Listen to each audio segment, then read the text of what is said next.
semana que viene, Marcos. Ustedes teóricamente, hola Agostina, Hola, teóricamente, buenas tardes. ¿cómo andas?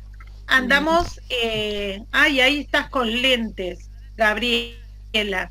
No, hoy te veía solamente la fotito, ahora te veo la cara, buenísimo.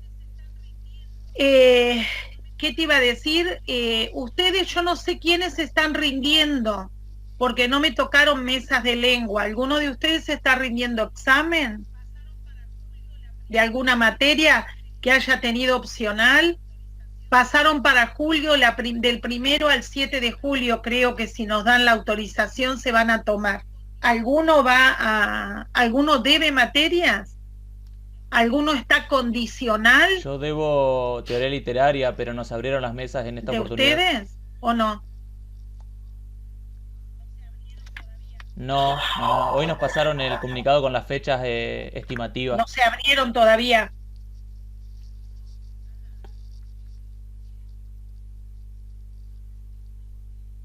Ajá.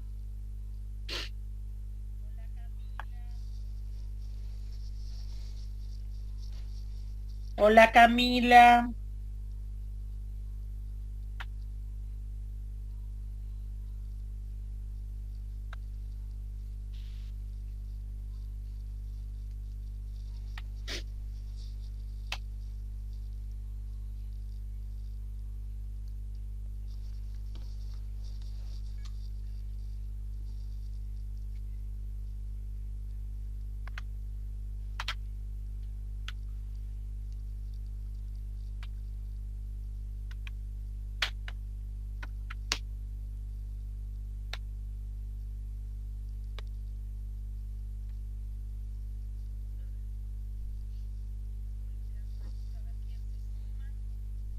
A ver, vamos a esperar un ratito a ver quién se suma. Me van a ir dejando micrófonos abiertos porque vamos a ir, de acuerdo a lo que fueron leyendo, vamos a ir conversando de lo que fueron leyendo y vamos a ir aportando, ¿saben? Traten de no dejarme muda a mí nomás. Es decir, participen.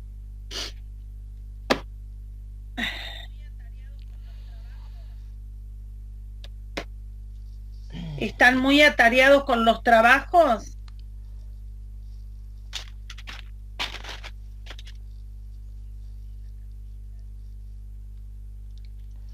A ver, Rocío, Gabriela, Camila. A ver, particularmente, Buenísimo, Gaby. Sí, yo lo voy a ir activando y desactivando porque por ahí aparece mi niño por aquí. A mí me van a aparecer los perros por estos lados. Gabriela está, Dionisio Miriam, Agostina Gamarra. claro. Profe, ¿Están muy atareados? Les preguntaba que no me contestaron. Hola, profe. Hola. No quería, Hola, Marco, no hay drama. Yo estoy gripada, así que voy a dejar quería decir una sola cosita ya nada más. ratos Particularmente el micrófono desde apagado. mi caso particular, me quedó muy atrás lo que es la lectura porque por la Sí. postergación de las clases y bueno, y obviamente por todas las lecturas de otras cátedras que fui haciendo. Si bien recuerdo algunas cosas, no tengo los conocimientos frescos, digamos, como en aquel momento. Ajá. Bien, los vamos a ir conversando. Pero con respecto a los trabajos, ¿están muy El 8. atareados? ¿Cuándo se supone que tienen vacaciones ustedes? Pasa, profe, que tuvimos la semana pasada, perdón, Marcos, la semana pasada hay esta entrega de trabajos parciales, Ajá. de 3 materias, entonces por ahí en ese sentido sí. Zafaron que yo estuve 2 semanas que fui un trapo de piso entre la gripe y la columna. Zafaron. Sí, estuvimos, sí, ahí sí que estuvimos atareados con esos trabajos. Mañana es la entrega del último. Bien, Así bien. es. Yo voy a ver, o sea que las vacaciones de ustedes largarían el 8. Yo lo que voy a, bien, yo lo que voy a hacer, lo que voy a empezar a hacer, bueno, pero yo te cuento que para algunos, bueno, vos estuviste en la reunión hoy de consejo, porque nos mandaron notas. Yo realmente estuve la semana pasada y la anterior un trapito. Me agarré gripe, que no es la gripe, la del COVID, eh, con mucho dolor de cuerpo y necesidad de cama y mucha congestión, y me quedé dura de mi espalda. No sé si son tantas horas de computadora, pero bueno, ustedes no tienen la edad que tengo yo, pero entre la artrosis y la sentada parezco un viejito cuando me levanto, toda torcida. Y bueno, terminé en médico y con kinesio. Pero bueno, ahí vamos. Somos 9. Bien. Bueno, les cuento, en general, les cuento que yo terminé de leer todos los trabajos, por más que no les escribí las devoluciones que les tengo que escribir. A Marcos le di 2 devoluciones porque fue el primero que ingresó. Yo después les voy a escribir a cada uno. En general son muy buenos trabajos todos, tienen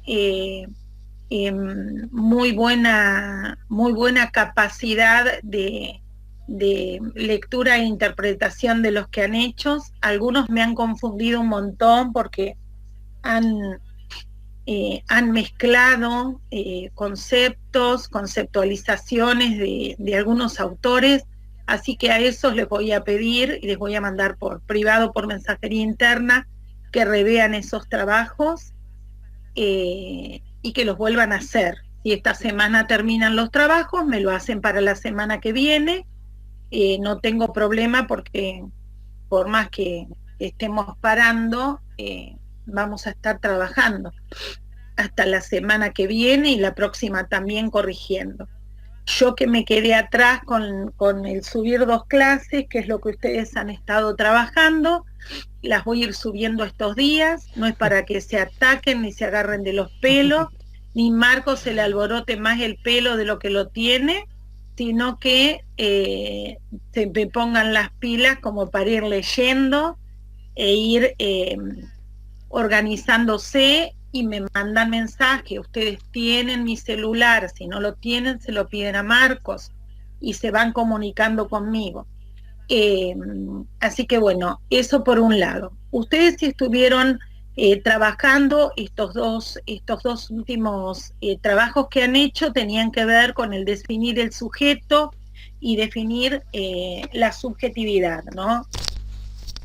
Y el sujeto ya lo habíamos visto, y nos quedamos en trabajar sobre cómo se iba construyendo la subjetividad. A raíz de esos, de los diferentes autores, ustedes fueron trabajando las diferentes aportes que hacía cada uno al concepto de subjetividad, que yo coincido en lo que escribió Gabriela en su trabajo, que en realidad, más allá de no hay diferencia, sino que en realidad se van haciendo otros aportes, ¿no? No es que se marca muchas diferencias entre ellos, sino que no te escucho, Gaby, porque estás con el teléfono, con el micrófono silenciado. Sí, acá estoy, sí, ahí está. Ahí te escucho. Ajá. Que era lo que decías vos, que es una realidad, ahora no me acuerdo con qué palabras, que más que aportes era como, que más que diferencia era como que aportaban distintos... Sí, era como un cúmulo, digamos. Eran diferentes visiones. Exacto. De lo mismo, digamos, diferentes formas. Con Marcos también lo comentábamos a eso. Ajá. De que en realidad, digamos, no se podía hacer un buen listado de diferencias y similitudes, porque sino que lo importante, digamos, eran más bien remarcar las similitudes, porque diferencias grandes en realidad no es que había, sino No había. aportes, más Sí. bien aportes. Sí, Era eso lo marcábamos. yo creo que la única diferencia que se marca es que algunos autores piensan que la subjetividad aparece, que el sujeto se empieza a construir, la subjetividad aparece a partir del nacimiento, ¿sí? Del protovínculo, pero en realidad no. Y hay otros que dicen que es desde el momento en que el bebé, en el momento de la gestación, ¿no? Esas son las... Incluso, digamos, esa es desde el momento en que está siendo pensado. Exacto. Ese es la diferencia más grande, que es la diferencia que encontramos en los aportes. Pero en realidad todos se van complementando o aportando distintas visiones o distintas aristas por ahí, ¿sí? Sí. Distintos puntos. Ustedes empezaron trabajando y vieron que la subjetividad, cuando trabajaron el tema del ego, que la subjetividad lo que hacía se refería a la singularidad de experiencia, ¿sí? Y cuando hablábamos de experiencias, nosotros habíamos hablado que había distintos tipos de experiencias. Habían experiencias que eran gratificantes, otras que eran frustrantes, y todas las experiencias estas tenían que ver con las cuestiones vividas, ¿no? Desde lo religioso, de lo emocional, desde lo sexual, desde lo ideológico, es decir, nosotros desde los vínculos tenemos distintas experiencias. Y a partir de eso, nosotros trabajamos de lo que eran las experiencias laborales, las familiares, y vimos que lo que era una experiencia para uno no significaba lo mismo para otro sujeto, porque lo que para mí podía ser gratificante, para otro podría ser frustrante o al revés, ¿sí? Y fueron trabajando entre estas cuestiones, que por eso yo les preguntaba cuáles eran los conceptos que aparecían de la psicología social. Fuimos viendo que el sujeto, ¿no? Necesitaba para construirse la presencia de un otro social, y que en las relaciones vinculares, o sea, hablamos de otro social, hablamos de vínculos, que es otra construcción importante. Yo me voy construyendo a mí como sujeto, voy construyendo mi subjetividad a partir de estar inmerso en una red de vínculos, de una red vincular. Y en esta red vincular también ingresan lo que son las identificaciones, ¿sí? Ustedes leyeron que nos vamos identificando con los otros. Y nos vamos identificando, vamos viendo cómo me ve el otro, cómo veo yo al otro y cómo veo también al mundo. Y apareció en el momento de la construcción este concepto tan importante del que nombra Pichon Rivière, que es el protovínculo. ¿Se acuerdan cuál era el protovínculo? ¿Se acuerdan? ¿Profe? Ahí Sí. hablamos. Bueno. Dale, Miriam. No, habla así, no, yo prendo, pero... Ajá. Bien, lo prendes. ¿Alguno que se acuerde lo que es el protovínculo? En este Tenía caso que era ver con las primeras experiencias sociales, del rol materno. Ajá. Tiene que ver con la función materna, directamente. El protovínculo es la función materna. Perfecto. El protovínculo es el primer vínculo que tiene el niño y lo tiene con su mamá, ¿sí? Con la que cumple la función materna. ¿Y se acuerdan? Y acá vamos a ingresar en un concepto que es interesante, que es el concepto de socialización. Y ahí vamos a ingresar en los roles, ¿no? El proceso de socialización, que yo les nombré la socialización primaria y secundaria, el proceso de socialización en realidad es concebido por Pichon como un largo proceso en el que vamos aprendiendo, en un largo proceso de aprendizaje. Ahí aparecieron, vio mi timbre y mis perros. No se asusten que va a atender mi hija. Les decía que es como un largo proceso de aprendizaje, ¿no? En el cual se va conformando nuestra subjetividad, ¿sí? En un esquema referencial. Y él, ¿en qué esquema referencial habla Pichon Rivière? Que ustedes lo definieron, que es un concepto propio de la psicología social. ¿Cuál era el esquema referencial que él habla? Tiene que ver con el interno de cada sujeto. Ajá, ¿y cómo se llamaba para la psicología social? ECRO. El ECRO, perfecto, perfecto. Es un esquema conceptual referencial. ¿Se acuerdan de eso? Que ustedes lo leyeron y lo trabajaron. Y cuando hablamos de la socialización, acá aparecen dos tipos de socialización. ¡Ay, Agustín! Esperen que... ¡Agustina! Ay, a ver si se callan estos perros. Cuando hablamos de la socialización, hablamos de lo que es la socialización primaria y la socialización secundaria, les decía yo. Y nos habíamos quedado en esto del protovínculo, ¿no? Que ese es el primer vínculo que nos permite establecer relaciones, experiencias sociales, y lo hacemos a partir, ¿qué? Bueno, dale un paquete de azúcar y un paquete de fideo. Bueno, sigo con ustedes, perdón. Cuando hablábamos del protovínculo, yo les decía que es el primer vínculo, ¿no es cierto?, que nos permite a nosotros las experiencias. Y hablamos que tiene que ver con esto de las funciones. Habíamos hablado de la función materna y de la función paterna, ¿no? Obviamente este protovínculo es el que logramos con esta función materna. Y ahí vamos a ingresar un poquito en lo que son la familia y los roles, porque ustedes nombraron en varias oportunidades los roles o hablamos de la figura o el rol materno, la figura o el rol paterno. Nosotros sabemos que todo chico nace de una madre y de un padre, ¿sí?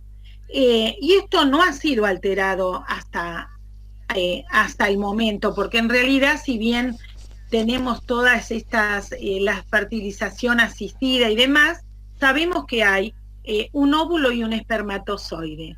Este hijo va a sobrevivir si cuenta con una familia o si bien hay personas que cumplan esas funciones, ¿no? Y ahí es donde se determinan lo que nosotros llamamos los roles familiares, que son decisivos para el desarrollo psicológico de los chicos. A ver, tanto el rol paterno como el rol materno son fundamentales para un buen funcionamiento de este sistema familiar y a su vez para el bienestar de cada uno de los miembros de esa familia, ¿sí? Sabemos hoy que hablamos de 19 configuraciones de familias. Por eso vamos a hablar de la familia en general y del rol en general. Sabemos que la familia tiene que tener un buen funcionamiento para que las personas sean psicológicamente sanas, ¿no? La forma de relacionarse entre los miembros de esta familia es determinante de cómo después se van a relacionar en la sociedad. Porque ¿qué es lo que nos pasa? Cada familia va señalando en la práctica lo que es bueno y lo que no es bueno. Y también cómo espera que actúe cada uno de los integrantes. Esto es a lo que denominamos los roles familiares, ¿sí? El papel que cada miembro tiene dentro de ese núcleo familiar. Ahora, ¿qué es lo que va a pasar? La definición y la puesta en juego de cada uno de esos roles que estamos nombrando es importante, tanto para la salud mental de cada uno de los componentes de la familia, ¿sí?, como para el establecimiento de lo que son los vínculos, que también habló Pichón, los vínculos claros y sanos. Si bien esto nos parece obvio, ¿sí?, el resultado hoy en la actualidad no es tan obvio, ¿sí? Y nosotros sabemos que hay roles y funciones que no se están cumpliendo como corresponde, y tenemos bastantes componentes de una familia con dificultades, con enfermedades, ¿sí? Ahora, ¿qué es lo que está pasando hoy? Hoy no tenemos claridad en las jerarquías, no tenemos claridad en las relaciones de autoridad que existen. Y ahí también se nos presentan dificultades en las relaciones con los egos de las personas, ¿no? ¿Qué roles, además del materno y del paterno, tenemos en una familia? Tenemos dos tipos de roles más, que ustedes los van a ver después cuando veamos maltrato familiar. Van a ver un autor que se llama De Maus, que trabaja lo que son los roles filiales. Entonces, además del materno y del paterno, que ahora me voy a dedicar un ratito, además de esos roles, nosotros tenemos un rol que se llama el rol fraternal, que es el rol que se da entre los hermanos, ¿sí? ¿Y qué va a hacer este rol? Va a cumplir una función que va a ser las bases para la relación cooperativa que yo tenga con mis pares después, cuando empiece una socialización secundaria. Es decir, que es fundamental cómo se va construyendo ese rol fraternal. Piensen en esto, es la base de la relación que yo después voy a tener con mis pares, con mis iguales. Y el otro rol Profe, es importante. le hago Sí. Dime. ¿Te puedo hacer una pregunta? Dale. Porque, digamos, esto desde el lado de los roles, ¿no? Y desde las funciones que tienen que cumplir cada uno de esos roles que más o menos están planteados en una familia y que pueden ser articulados por diferentes actores. Exacto. Porque no necesariamente, por ejemplo, la función o el rol materno lo tiene que cumplir quien fuere la madre biológica del niño, sino que lo puede cumplir una tutora, la persona que no lo importa la adoptó, una persona, abuela, una sino el tía. rol. Ajá. Bien. Entonces, eso ya está completamente aclarado. Ajá. Pero usted hablaba hace un rato de vínculo sano, o digamos, no lo dijo así, pero ¿cómo sería, o qué determina, o dónde se puede saber, digamos, eso desde la psicología solamente se puede determinar? Obvio, si obviamente. ese rol ha sido bien llevado a término o no, para determinar si una persona puede llegar a tener una enfermedad o no, mental, o una buena salud No psíquica. necesariamente tiene que ser enfermedad mental. De Pero pronto una buena salud psíquica, puedo tener una, claro, o yo una buena necesito constitución subjetiva. Exactamente. Bien, y Exactamente. después usted planteaba lo de, dijo que habían cambiado ¿cómo es que dijo? La figura de autoridad o los roles de autoridad. Te dije Hoy- que no están claras. No están claros. Hoy yo dije, Ajá. no es que cambiaron, te dije que no están claras las relaciones de autoridad a veces. Vos a Bien. veces no sabés quién es el padre y quién es el hijo. Ajá, bien. No A sabés eso, bien. no sabés quién cumple hoy en las relaciones. A veces no te das cuenta quién tiene más autoridad. Claro, como una falta de, digamos, límites y Exacto. de Ahora vamos a pautas hablar. establecidas. Ahora vamos a hablar qué pasa con los límites, Gaby. Bien, yo pensé, yo ahí estaba confundida, yo digo, te estarás refiriendo a entre los dos roles. No. Bien, porque eso, digamos, estamos hablando de relaciones verticales, horizontales de autoridad, entre los roles, por ejemplo, materno y paterno, ¿sí? Una relación de autoridad horizontal, pero vertical en cuanto al hijo. Exacto. Genial. Vertical Eso en quería cuanto al hijo. ¿No te Eso pasa quería a veces que no se tiene claro quién es el que tiene la autoridad en una Sí, familia? por lo general cuando yo a mi hijo le digo que haga algo y me dice no. Y yo ahí, bueno, Bueno, pero ¿quién ok. gana? Te dice, no, si te entiendo, te entiendo. Viste que se está dando hoy esto que Sí, antes ¿verdad?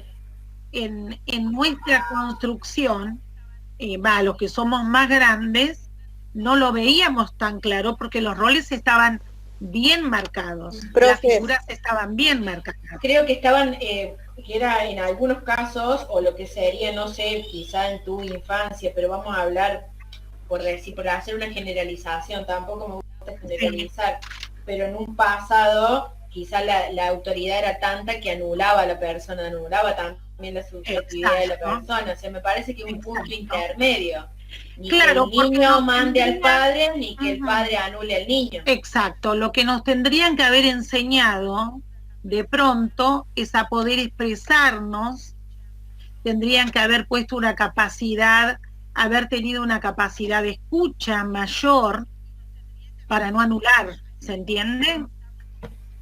Sí, sí. Y nos tendrían que haber enseñado a expresarnos como corresponde, Sí, sí. que por ahí, en esas cuestiones son las que por ahí tendríamos que trabajar, Gabriela. Bien.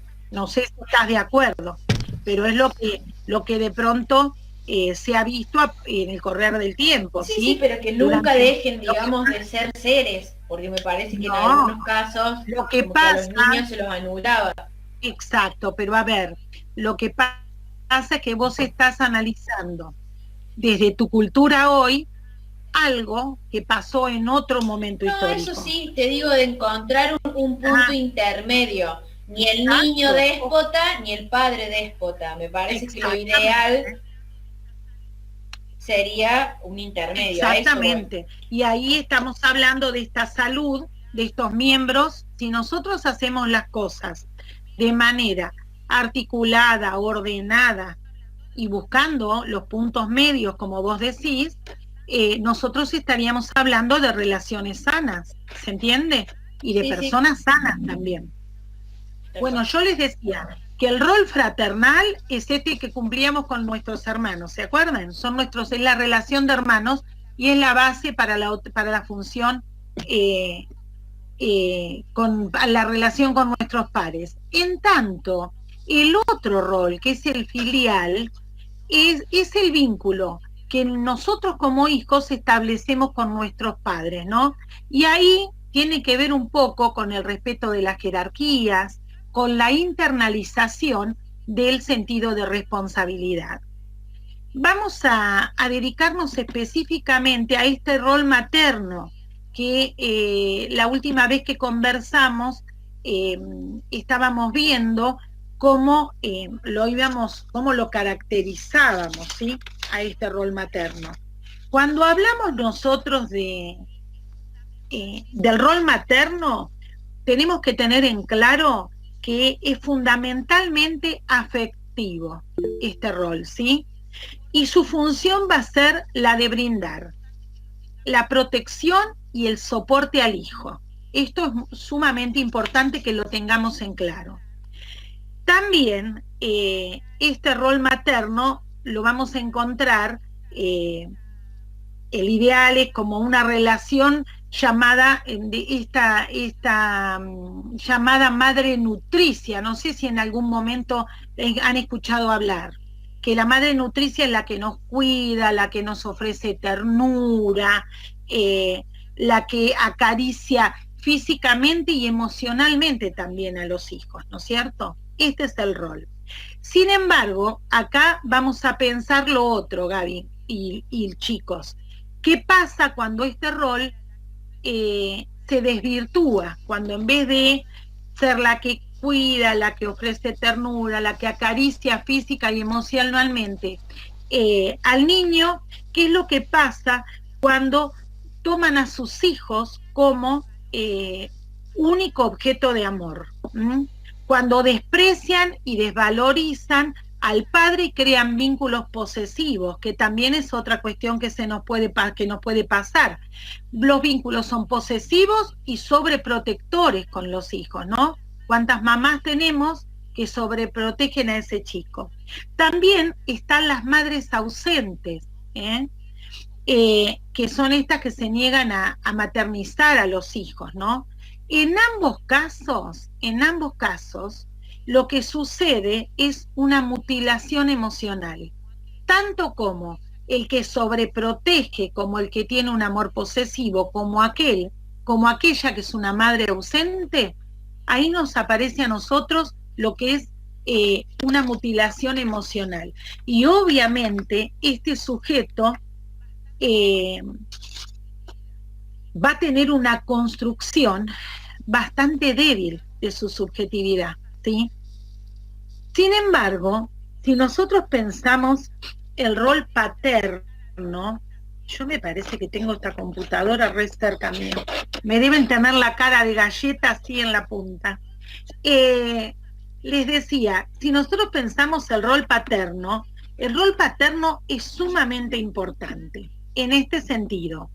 Es el que va a mediar entre la díada madre e hijo. Es aquel que va a poner los límites de lo permitido.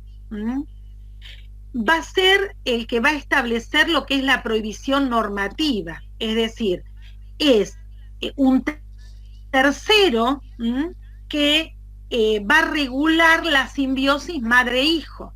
¿Se entiende hasta acá? ¿Vamos comprendiendo? Bien. Regula esta simbiosis madre-hijo. Es como que realmente es importantísima esta función. Y es una figura que va a ser protectora, que va a aportar seguridad, esta figura, y además va a ser la cohesión en el límite familiar, en el sistema familiar. Pero ¿qué nos va a pasar? ¿Qué nos está pasando actualmente? Actualmente, con respecto a este rol paterno, tenemos una devaluación de la palabra y del rol paterno. Hoy, un padre que no está, que es lo que hablábamos hace un rato, o que ejerce su papel de una forma débil, ¿sí? O seductora, va a llevar a los hijos a tener dificultad en lo que es definir lo que es permitido de lo que es prohibido, de lo lícito y lo que está proscripto. Y ahí a los hijos de este tipo de padres lo que les va a costar, que era lo que hablábamos hace un rato, es saber dónde están los límites. Ahí es donde nosotros tenemos la dificultad en la puesta de límites, porque el chico no tiene claro esto de lo permitido y lo prohibido. ¿Estamos hasta acá? Esto de las funciones materna y paterna es importante que lo tengamos en claro, que no pasa por la persona que me dio la vida, sino por quien cumple esa función, sea una abuela, una tía, una hermana, sea quien fuere, el que cumple esta función, ¿sí? Entonces, yo sujeto a partir de estas funciones y de cómo voy construyendo mis vínculos en la familia, que es mi primer ámbito de socialización, mi primer ámbito por el cual yo conozco al mundo que me rodea y por el cual yo voy viviendo experiencias, me voy a ir formando y voy a ir construyendo estas matrices de aprendizaje, que son las matrices que me van a ir, son las estructuras que me van a ir permitiendo aprender, conocer el mundo que me rodea. ¿Estamos hasta acá? Cuando ustedes leyeron matrices de aprendizaje, ¿hay algo que a ustedes les ha llamado la atención como para remarcar, como para conversar o alguna duda? Yo creo que la otra vez les había hecho un planteo cuando conversamos de qué sucede con las matrices de aprendizaje. Nosotros tenemos las mismas, todas las matrices de aprendizaje, que fuimos construyendo son las que nos van guiando a lo largo de toda nuestra vida? ¿Son estructuras rígidas las matrices de aprendizaje? No, en ese caso no, se van modificando. Ajá. ¿Cuándo las vamos modificando, Miriam? Y en el caso, creería que cuando vamos cambiando nuestro pensamiento, a ver, ¿qué otras palabras no me salen? Comprendiendo ciertas situaciones muchas veces, no sé si dar ejemplo, pero mis matrices de aprendizaje eran bastante rígidas en cuanto a pensamiento libre, todo lo que está sucediendo ahora, y en cuanto a alimentación y demás. Mis matrices de aprendizaje fueron cambiando en ese caso, eran muy rígidas, y hoy en día son totalmente diferentes, el pensamiento llega a ser chocante con el de mi familia. Creo que en este caso sí se van modificando, la persona no está sí o sí estructurada a pensar y a vivir como fue criada.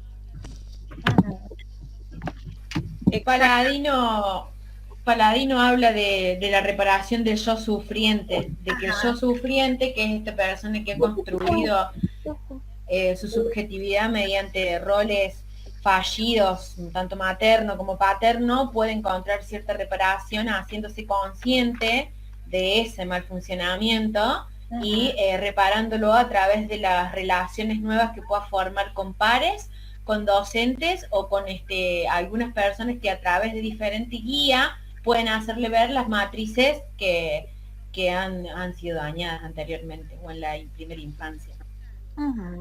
O nos puede pasar que alguna de las matrices que yo voy a aplicar en alguna situación de mi vida no me sirve para resolver esa situación de mi vida, esa también es otra cuestión, y tengo que volverla a construir, ¿no? Es como que rompo esa matriz y la reconstruyo. Profe. Sí, Rocío, No, decime. iba a agregar a lo que decía Miriam, que claro, la matriz se va construyendo o se va, podríamos decir, como dijo usted, resignificando de acuerdo a las diferentes experiencias o vivencias.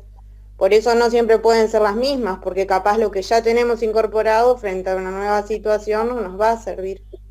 Exactamente, así es así, porque si no, ustedes imaginen, ojo, hay personas que siguen repitiendo matrices de aprendizaje. Si ustedes analizan a las personas, cuando nos encontramos con una persona muy estructurada, cuando nos encontramos con actitudes que nos parece que no son de este momento, que no son, por ahí a veces juzgamos y decimos que no son las aceptables, en realidad la persona que no modifica sus estructuras es porque también el aplicar sus mismas estructuras implica estar en la misma zona de confort, ¿sí? El resignificar una estructura significa pensar, darnos cuenta que esto que estoy haciendo no me está ayudando a crecer o no lo puedo aplicar en determinadas situaciones y tengo que buscar nuevas estrategias. Y no toda persona está preparada para una búsqueda de nuevas estrategias y el salir de su zona de confort. ¿Se entiende esto? Por eso hoy nosotros decimos que hay personas que siguen repitiendo matrices. Y estas matrices de aprendizaje son las que nos permiten a nosotros. Sí, decime, Vicky. ¿Qué tal? Buenas tardes. ¿Cómo estás? Puede ser como que el yo verdadero, el yo real que está ahí latente, entra en conflicto con esa impresión que dejaron en nosotros las experiencias que a su vez son de otros, porque nosotros nos marcan actitudes o vivencias, imposiciones, no tienen a ver tal vez con esta experiencia, en esta experiencia vos tuviste una participación, no es que en las experiencias son solo de otros. Claro, pero vienen impuestas cuando uno es muy chico. Ajá. Como que si bien la esencia de uno en parte ya está bastante dada, sí o sí viene a su vez influenciada por todo ese entorno familiar que tal vez no tiene nada que ver con quien uno resulta ser, es decir, uno genéticamente por ahí hereda algo del abuelo, del bisabuelo, que no tiene nada que ver con quién es hoy tu padre, y son como varias cosas que se van juntando, ¿no? Ajá. Que confluyen en tu construcción. Claro. Uh-huh. Sí. Y ahí entraría el conflicto ese que es como la crisis que tiene uno, de decir, bueno, sigo como con lo que me brindaron o busco mi camino. Exacto, exactamente. Esto, hoy Gabriela hablaba de buscar un punto intermedio. Hay personas que han podido buscar un punto intermedio, suponte en el tema de la autoridad con los hijos. Y hay otros padres que siguen repitiendo las matrices de cómo ellos fueron criados como hijos, ¿sí? O sea, la matriz de aprendizaje que tiene con respecto a lo que implica ser padre. ¿Se entiende? De la misma forma que a veces repetimos, porque tenemos inculcado nuestra matriz de lo que significa ser hijos, y ponemos expectativas en nuestros hijos que no responden, porque tiene que ver con nuestra matriz de pensamiento, con nuestra matriz de aprendizaje. Yo también estaba pensando en esto, ¿no? Que nosotros como sujetos, en realidad, somos productos de lo que sería una larga trayectoria de experiencias, ¿no? Vinculares y procesos identificatorios que en realidad tiene que ver, que crece con dos figuras fundamentales que son estas, ¿no? La figura materna, la función materna y la figura paterna. Con un padre, con una madre o quien cumpla su función. Ustedes piensen que si realmente están delimitadas y se cumplen bien estas funciones de las que hablamos, una función materna como nutricia, una función materna que nos va a cuidar, que nos va a ofrecer ternura, que nos va a ayudar emocionalmente, ¿no? Con este acariciar física y emocionalmente. Si tenemos eso y a su vez tenemos una figura paterna que es un tercero que regula la diada madre-hijo, que es el que nos hace ver lo prohibido y lo permitido, que es el que ayuda en la puesta de límites, evidentemente nuestras matrices de aprendizaje no van a ser rígidas, porque cada uno va a tener claro su rol, van a ir trabajando en la construcción de nuestra subjetividad y van a ir trabajando lo que es nuestra autoestima, nos vamos a ir relacionando, si tenemos claro en esto de lo permitido, lo no permitido y demás, vamos a tener claro cuáles son nuestros límites, vamos a tener claro el tipo de vínculos que vamos a establecer con las personas y obviamente vamos a establecer vínculos que tienen que ver con vínculos sanos, ¿no es cierto? En donde estemos, como decía hoy Gabriela, pensando en los límites, en donde cada uno pueda ser respetado, pueda ser escuchado y nos pueda permitir tener experiencias de vida más gratificantes que de las otras, ¿no? Y a su vez, esta composición, esta función materna y paterna en nuestra crianza nos va a ayudar muchísimo en lo que son nuestras características resilientes. ¿Se acuerdan que también hablamos de resiliencia?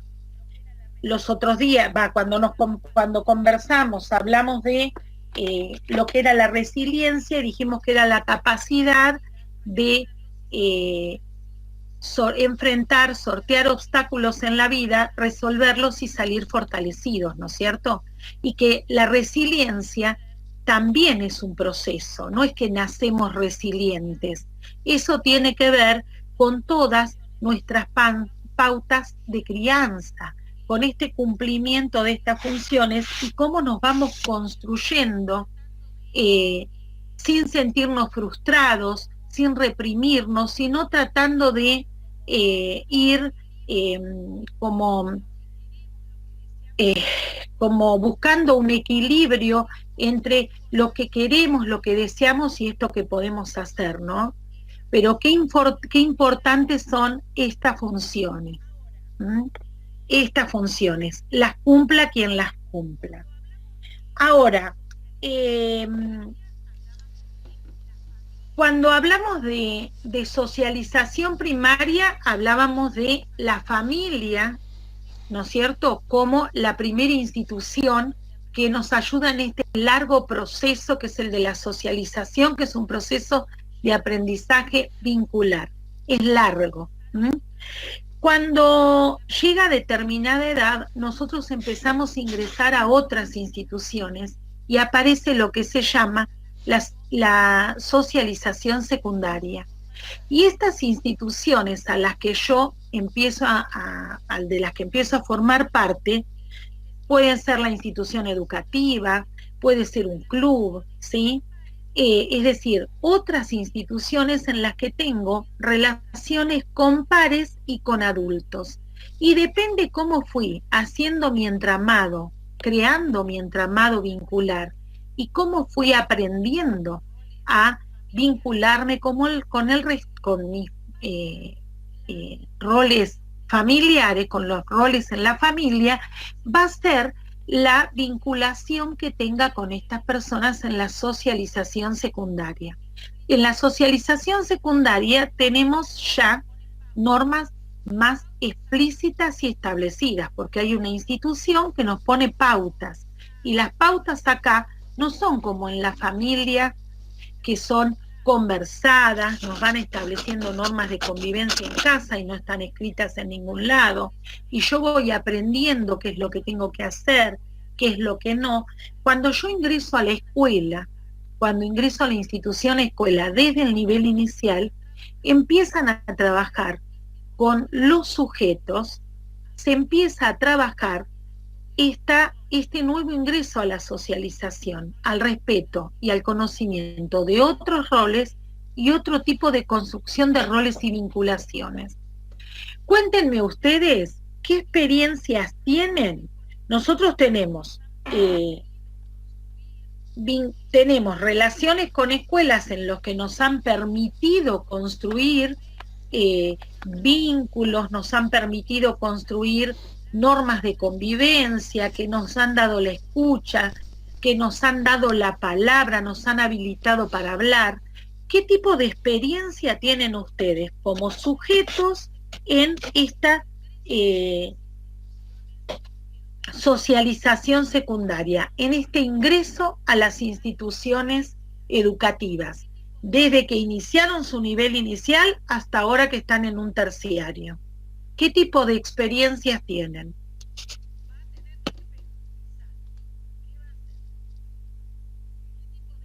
Va a tener que pensar, ¿qué va a hacer?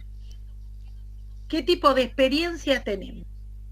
¿Qué hemos ido aprendiendo? ¿Con qué nos hemos ido encontrando en esta socialización secundaria, en las instituciones? Yo creo que quizá lo más importante sería la tolerancia, quizás, que nos tuvieron desde lo que sería el nivel inicial allá un secundario y un terciario. Ajá. Creo que es una de las características que más se me viene a la mente, de la tolerancia que nos tienen los diferentes actores, desde el nivel inicial, pasando por la primaria, ¿no? La paciencia, el deber a las primeras maestras más en su rol más protector, más de acompañamiento, y cómo a medida que va pasando el tiempo te van soltando hacia una autonomía, digamos, a que vos puedas ya incorporarte en el sistema, en cierto sistema, y a la vez como algunos actores te pueden ayudar a ser más crítico y otros no. Creo que esas fueron como las experiencias que...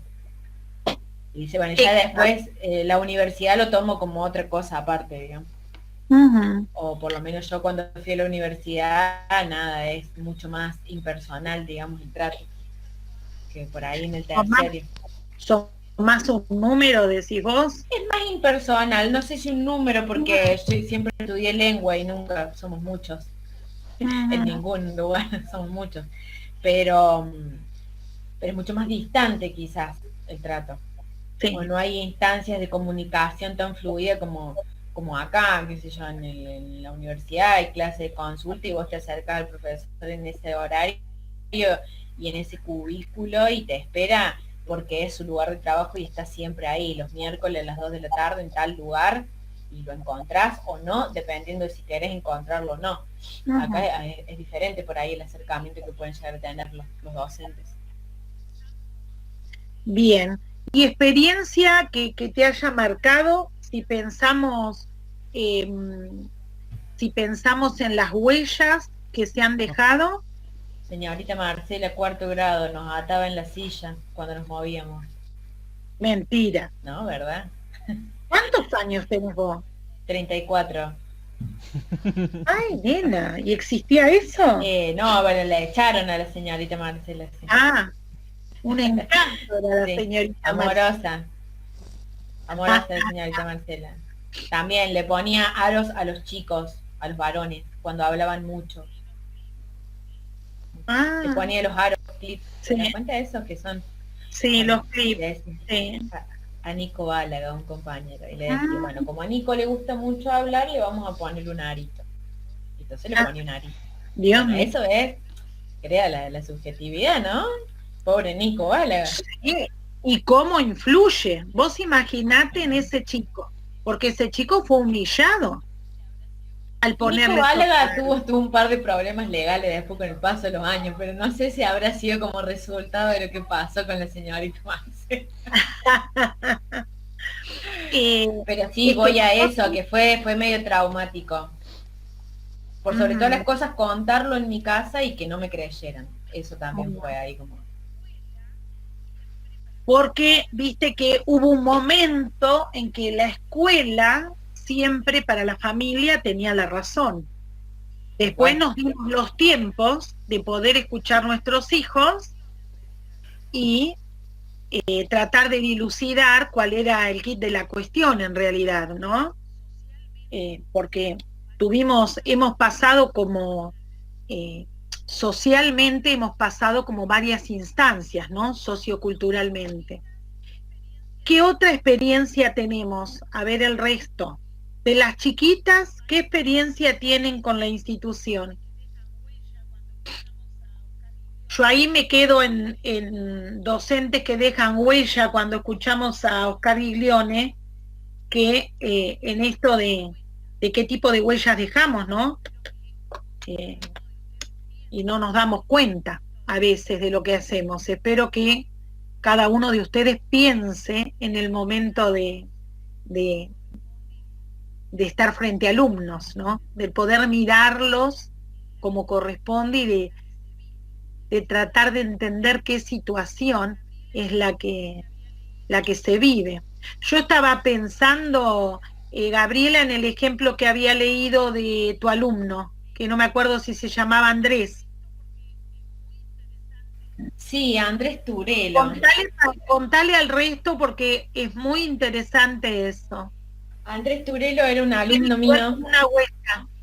Era un alumno que, pobre, siempre súper hiper discriminado y autodiscriminado. Él pensaba que nunca iba a poder ser nada y ni hacer nada, ¿no? Y la verdad que todos los docentes lo veían así, e incluso hasta cuando me lo presentaron en la sala de docentes, lo presentaban como, bueno, Andrés Turelo, nada, ya estaba como desahuciado. Y él siempre se quejaba sobre lo que, cualquier cosa que vos le quisieras enseñar, para él era un horror. Y decía que para qué me sirve esto si yo total voy a terminar trabajando en la Golden Peanut, que era una copiadora de maní. que hay muy grande en el sur de Córdoba. Y bueno, un día llega un veterinario que les iba a dar, porque era una escuela que tenía mucha química, era como de exactas, pero bueno, iba un veterinario que les iba a enseñar algunos sistemas para castrar animales. Bueno, la cuestión es que yo los tenía que llevar porque ese horario lo tenía libre y me los encargaron a mí, yo era como la que coordinaba ahí, entonces los tenía que llevar yo a los de sexto año. Entonces vamos con ellos y el veterinario les empieza a dar clase y a Andrés le empieza a decir que en su campo había una categoría, un tipo de animal al que le decían vaquillona. Novilla. Y entonces el veterinario le dice, no, es novillo. Y él le decía, no, hay una que se llama la novilla, que nosotros lo que hacemos es castrar a la vaca que ya no da leche, y con esa la engordamos y después le damos de comer a los peones.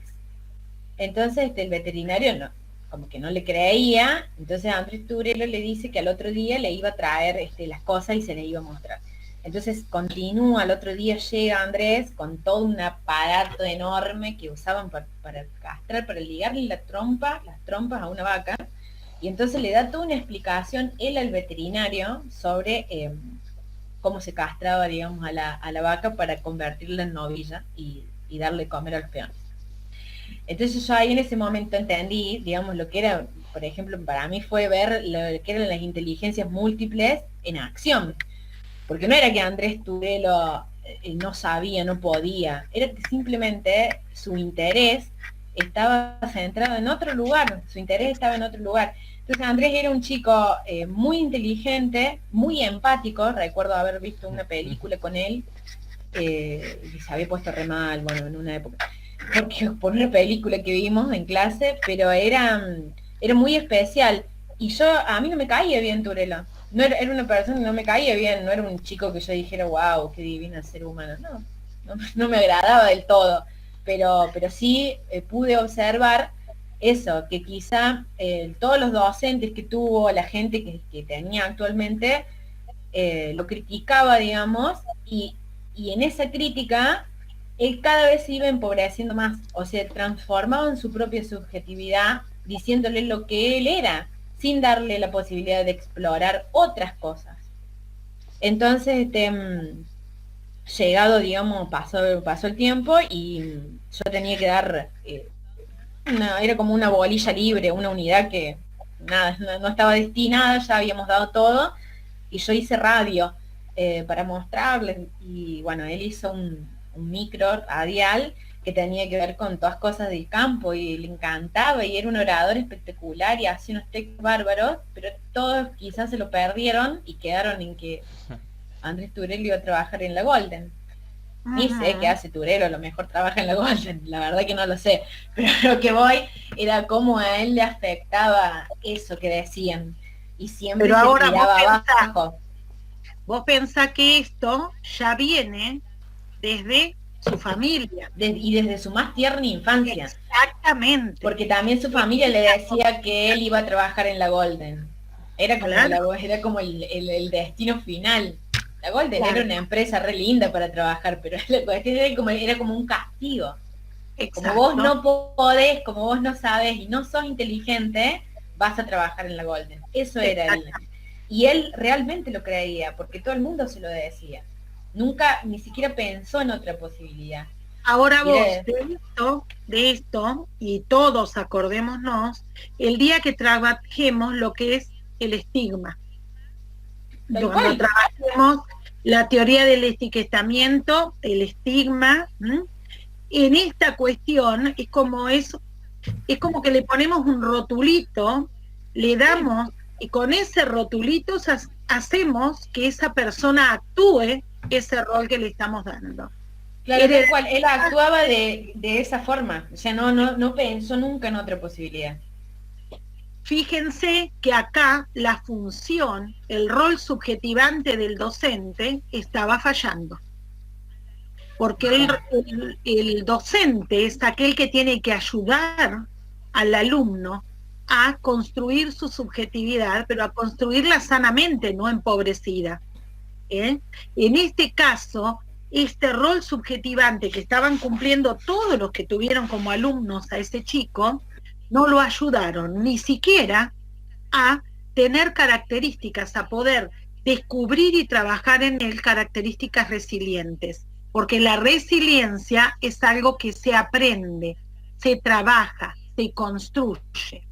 Si el chico no la tiene, las características resilientes, si nos damos cuenta, nosotros tenemos que ayudar a que ese sujeto logre ser una persona resiliente, vaya adquiriendo características resilientes.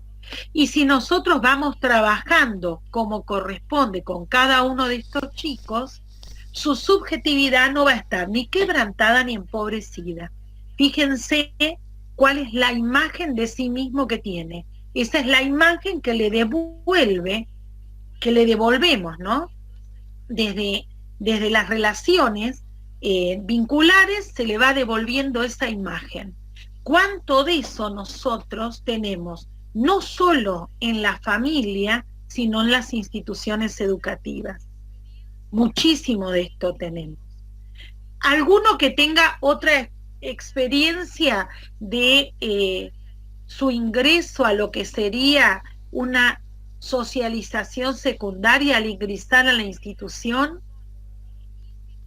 Porque tanto la familia como la escuela son instituciones sostenes y constructoras de subjetividad. Cuéntenme alguna otra experiencia, por favor. Sí, estoy. Alguno que se anime. Marcos, te quedaste estático. ¿Estás ahí? Hola, ¿me escuchás? No, estaba escuchando sí, atento. Ahí te habías quedado petrificado. No sabías si estabas o no. El internet. No, pero tu imagen había quedado durita. Con respecto a mi caso particular, tengo una serie de... Tengo muchas cosas para contar porque tengo una trayectoria con muchos vaivenes.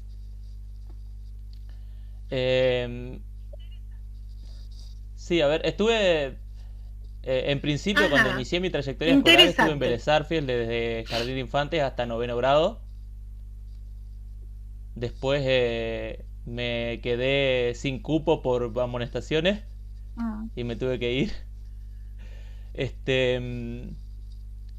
Y bueno, y cosas que fui aprendiendo, qué sé yo, me costó adaptarme por ahí cuando llegué, cuando me inserté por primera vez, acostumbrarme a determinadas normas que había que acatar, a una manera de ordenarse dentro de una sala, a determinadas maneras de relacionarse con todas las personas que me rodeaban, ¿no?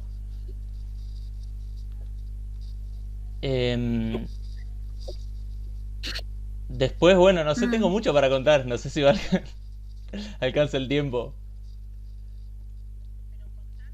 Bueno, pero contanos, algunas experiencias que han sido significativas de esos 9 años que estuviste más el jardín en Vélez Sarsfield y el resto. ¿Qué pasó ahí que vos tenías tantas amonestaciones? Ese proceso, ¿Qué nos estaba costando? En primera instancia, ¿cómo empezaste? Me iba bien en la escuela. Fue el primer cuatrimestre de ese último año. El primer trimestre, perdón. Luego, yo creo que fue en mi peor edad, en la de mayor rebeldía, y de un momento para otro no quería hacer nada, simplemente iba y me sentaba en la clase. Igual nunca fui un alumno conflictivo ni nada, nunca tuve conflictos, sino que directamente no hacía nada, no le faltaba respeto a nadie ni nada, pero me sentaba y miraba la clase.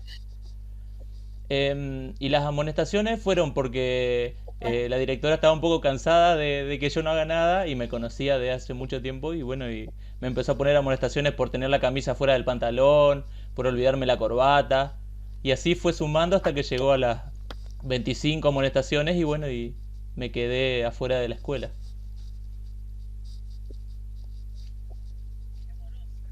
Después de eso me costó muchísimo volver a retomar en otra institución porque me sentía, bueno, imagínate, toda una vida pasar ahí adentro y no encontraba lo que yo tenía en esa escuela, no lo encontré en ninguna otra institución.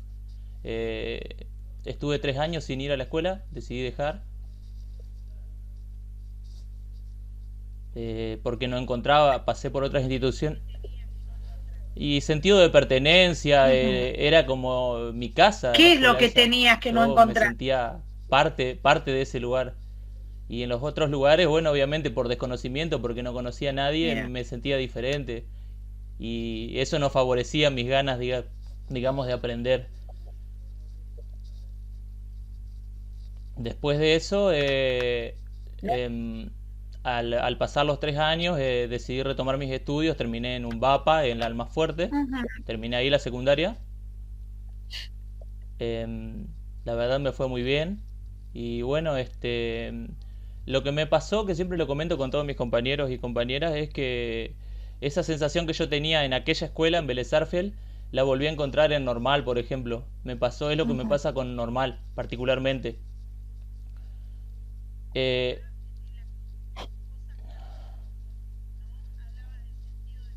Mirá de las cosas que hablabas, ¿no? Hablabas de sentido de pertenencia, eh,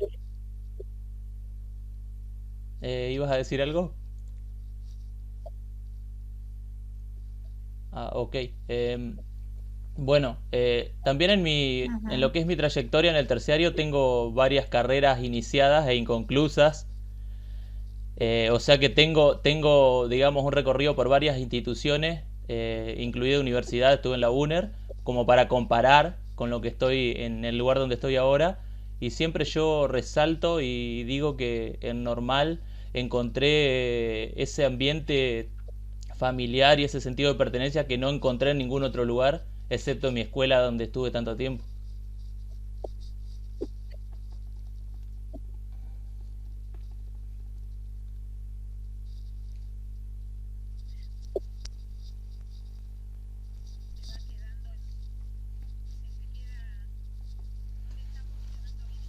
Se va quedando en No se me su, escuchó nada de lo que se le dije. queda, no le está funcionando bien internet.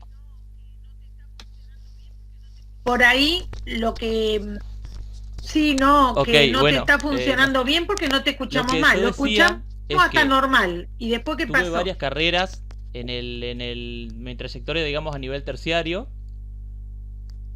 inconclusas, o sea que mi recorrido fue por varias instituciones.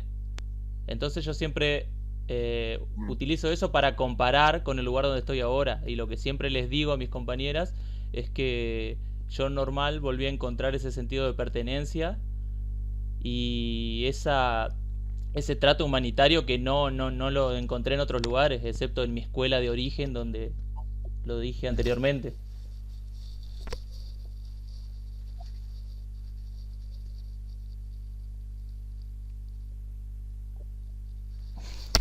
Estamos complicados. No se escuchó nada de nuevo.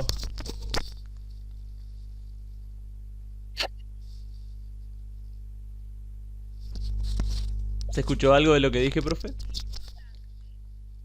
Ujú. Qué importante.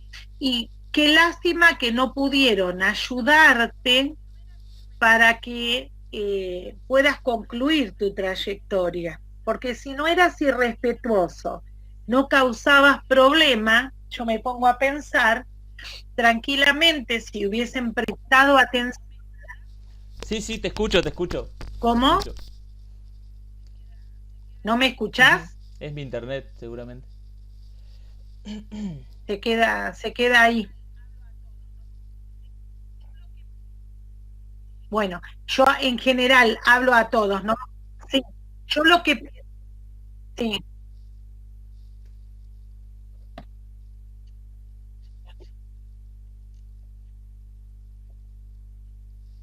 Ujú.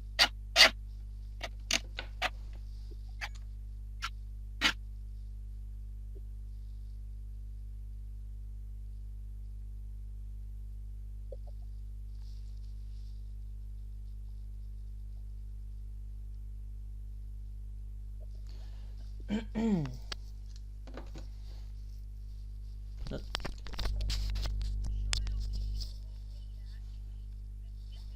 Ujú. Yo lo que decía es que independientemente Sí, de sí, sí. una trayectoria que no fue encauzada, ¿no me escuchás?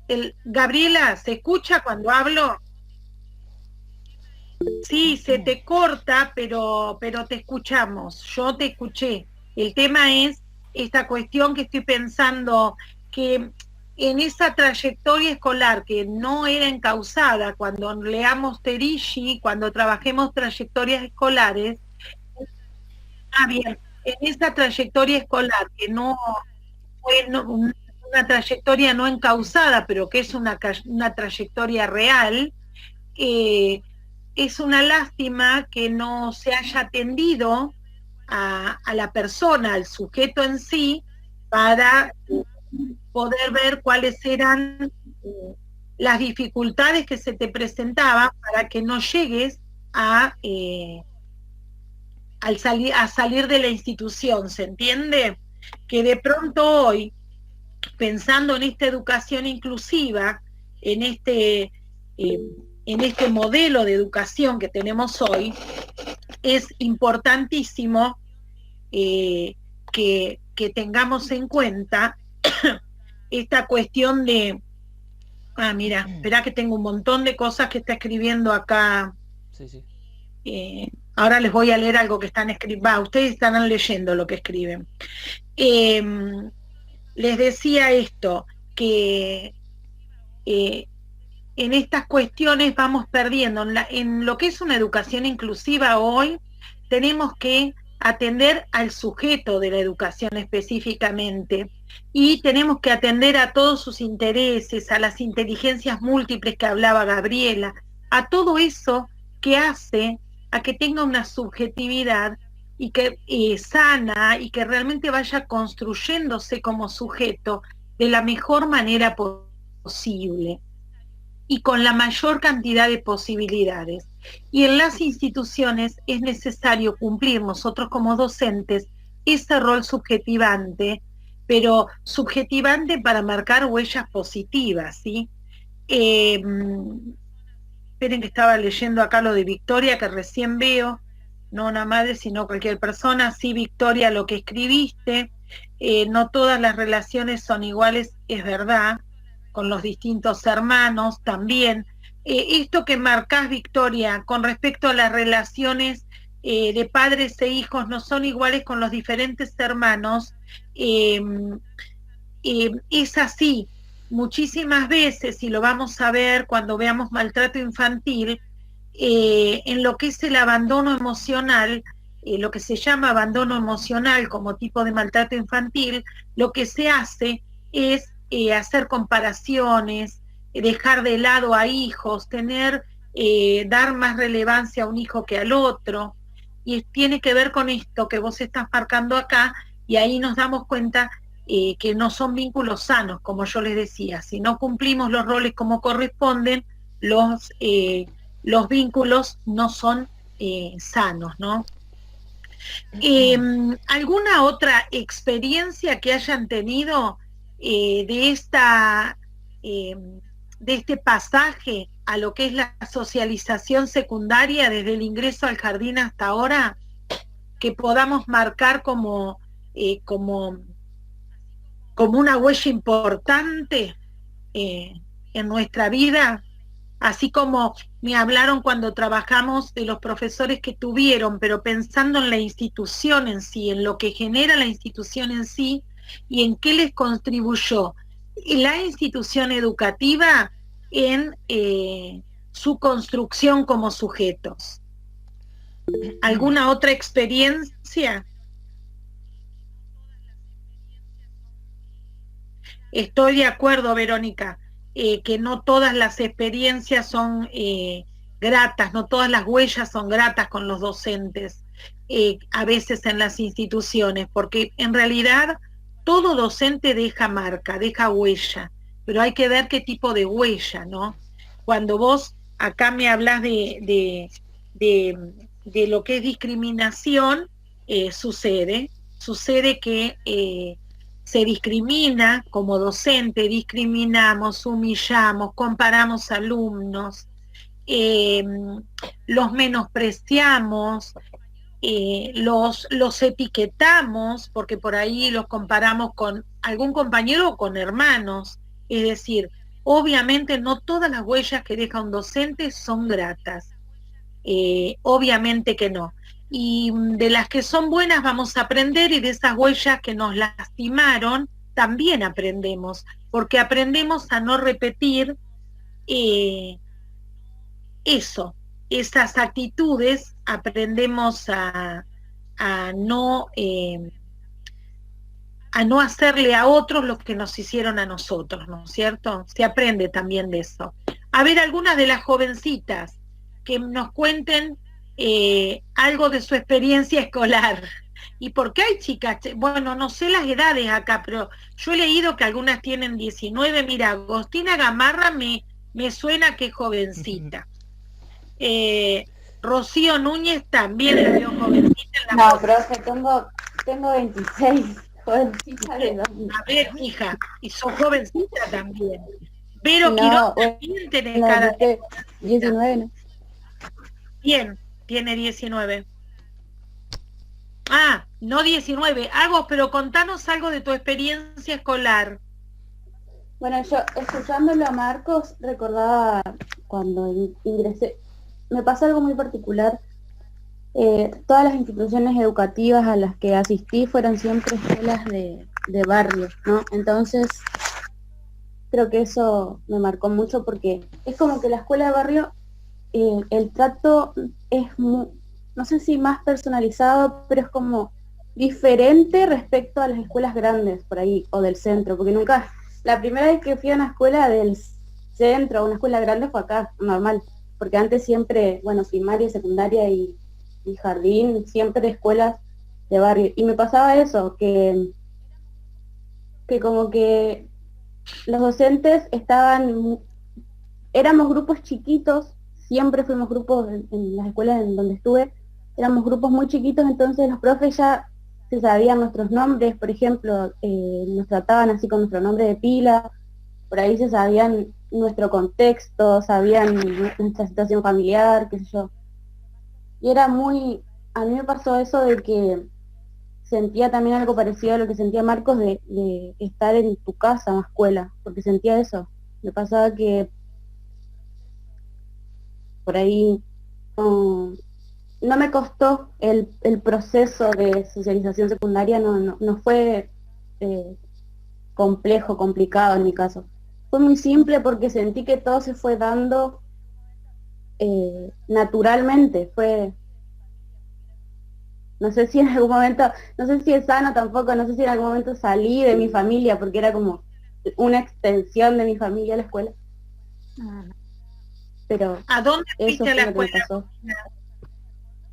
Bueno, yo fui a la escuela Coronel Navarro, no sé si la ubicás, San Lorenzo al fondo, Sí. y López Jordán, que está al lado. ¿Y cuál es la otra? Sí, López Jordán, que está al lado de Coronel Navarro. La tenés cerca, conozco las dos. Sí.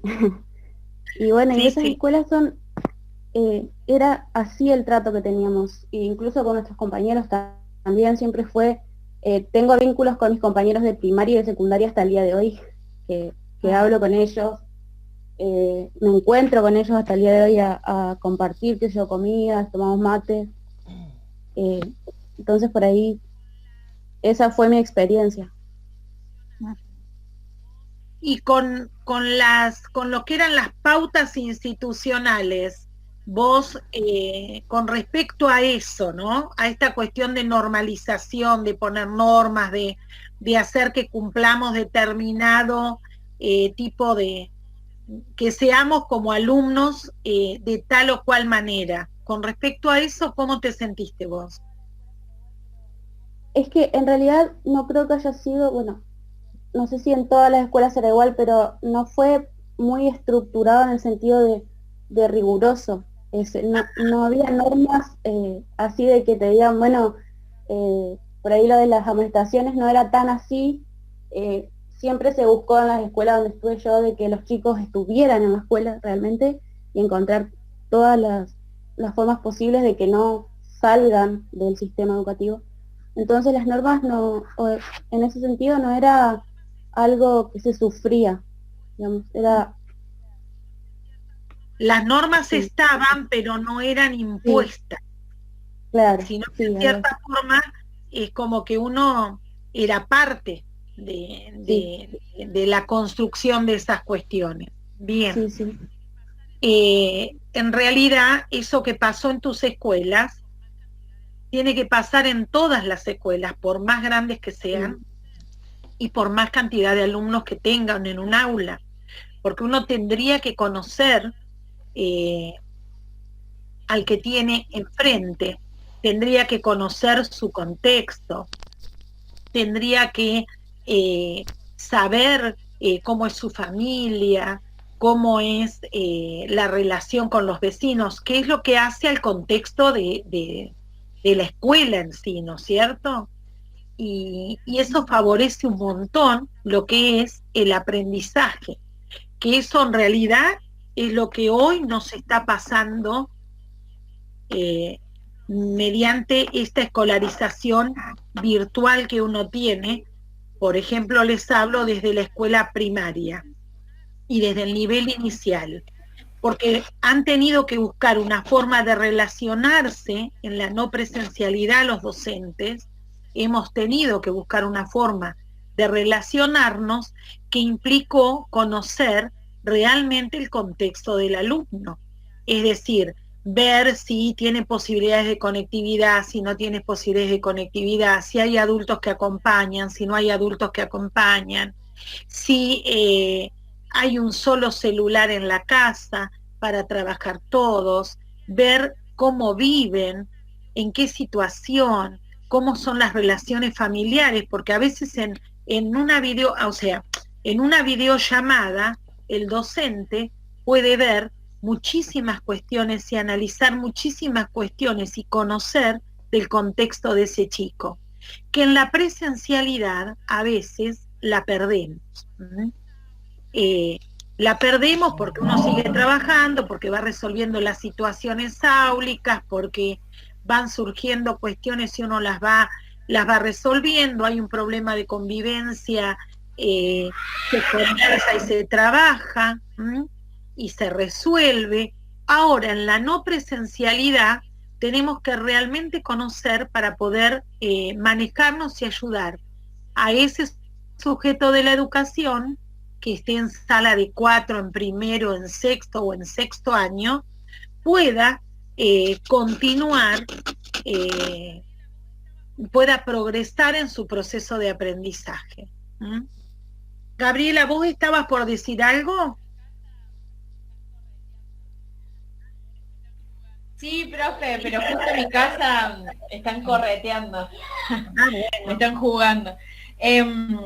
Yo le quería preguntar, digamos, entonces en ese caso, en la presencialidad, dejando de lado este contexto, porque bueno, esto es un contexto de pandemia y como dice usted, la virtualidad tiene otras necesidades y otras posibilidades que por ahí la presencialidad no. Pero en un contexto normal de presencialidad, ¿se podría buscar cierta forma, digamos, de respetar todas las subjetividades? O sea, deberíamos nosotros como docentes, me parece, intentar respetar todas las subjetividades, y no, porque es muy difícil a veces trabajar todos los casos particulares. Pues cuando tenés 150 alumnos, por ahí no conoces las historias personales de cada uno y tampoco podés tenerlas en consideración en cada actividad y en cada proceso que se desarrolla, sino por ahí nosotros como sujetos ser tolerantes, o sea, ciertas características que tenemos que tener al frente de un curso, más allá de la subjetividad de cada alumno. Porque, a ver, si yo soy un docente que cataloga, vamos al caso de Andrés Turelo, a mí no me caía bien Andrés Turelo, y lo digo abiertamente porque me sirve para ejemplificar esto, pero no por eso yo lo maltrataba o le daba actividades, y veía que muchos docentes sí lo hacían, le exigían que hiciera cosas que a lo mejor a otro alumno no, para después burlarse de él. Me parecía terrible, terrible, y lo hablaba en la sala de profesores. Entonces voy a eso, a que por más que el alumno, porque a ver, sería muy hipócrita de nuestra parte decir que todos nuestros alumnos nos caen bien, o todos los seres humanos a mí no me caen bien, y como tal, ni mis alumnos ni mis colegas, pero aún así yo tengo que ser imparcial, tengo que tener la capacidad como sujeto de poder pararme frente a un aula y tratar con respeto y con tolerancia al otro. Me parece que, digamos, hay más allá de... Tenés que pararte frente a un aula y cumplir tu rol. Tal cual. De lado las apreciaciones personales, si me cae bien, no me cae bien. Por supuesto. Y tengo que tratar de conocer todo ese chico, ponele un Andrés, ¿no? Yo en lo personal... Creo que tengo que tener, o sea, muy presente cuando yo doy clases, que cualquier cosa que yo haga puede modificar la subjetividad de otro. Exacto. Así cuando yo crío a un niño, cuando yo hablo con otro, todo lo que yo haga, diga, mis caras, mis posturas, mis apreciaciones personales, mis valoraciones, mi forma de hablar, de moverme, de ser, frente a un niño y un adolescente, ni te cuento, creo que yo tengo que entender que puedo modificarle para siempre la subjetividad a otra persona. Y cuando yo entienda que puedo modificar para siempre la forma de ver el mundo de otra persona o de verse a sí mismo, me voy a tomar con mayor responsabilidad la tarea docente. Yo creo que eso es lo más difícil de trabajar, ¿viste? Yo siempre hablo de la actitud ante la tarea o para el cumplimiento de un rol. Uno tiene que tener claro que en los roles que estamos, trabajamos con personas, trabajamos con subjetividades totalmente diferentes. Y cada uno de ellos necesita algo diferente de nosotros. Vos me decís, no voy a conocer 150 personas, posiblemente no, pero aquellos que tengan la subjetividad más vulnerada son los primeros que vas a conocer. Porque sí, son como el padre que atiende al hijo más débil. Exacto. Uno siempre va a ver cuál es la dificultad que tiene ese chico que no logra conectarse con el grupo. ¿Qué dificultad o qué le está pasando a ese adolescente o niño que actúa agresivamente? Es decir, en esos chicos, en los que para mí tienen la subjetividad más quebrantada, es donde primero vas a poner la mirada. Sí. Si estás cumpliendo tu rol, ¿sí? Sí. Y ponemos ahí, después uno va conociendo a todos. Y no pasa porque sea una escuela grande o chica. No. Pasa en cuál, pasa en el sujeto docente. Por eso pasa, por el sujeto docente. Cubras como docente el rol que cubras, el de directivo, el de vicedirector, el de, ¿me entendés? Cubras el rol que cubras. Yo me acuerdo, yo trabajo en la escuela San Francisco, ¿no? Y la escuela 10, hoy República de Entre Ríos, que en su momento fue la 111, cuando hacíamos las actividades de articulación, lo primero que marcaban, me marcaban a mí como directora de la escuela, es que nuestros alumnos se diferenciaban. Son del mismo barrio. Cuando nosotros no teníamos escuela secundaria, hoy San Francisco tiene escuela secundaria. Y me decían, me marcaban la asesora pedagógica y todas las reuniones de articulación, que los chicos se diferenciaban, que trataban de no incluirse en las dificultades, que vos los veías que estaban como temerosos, y en realidad la escuela San Francisco es una escuela grande.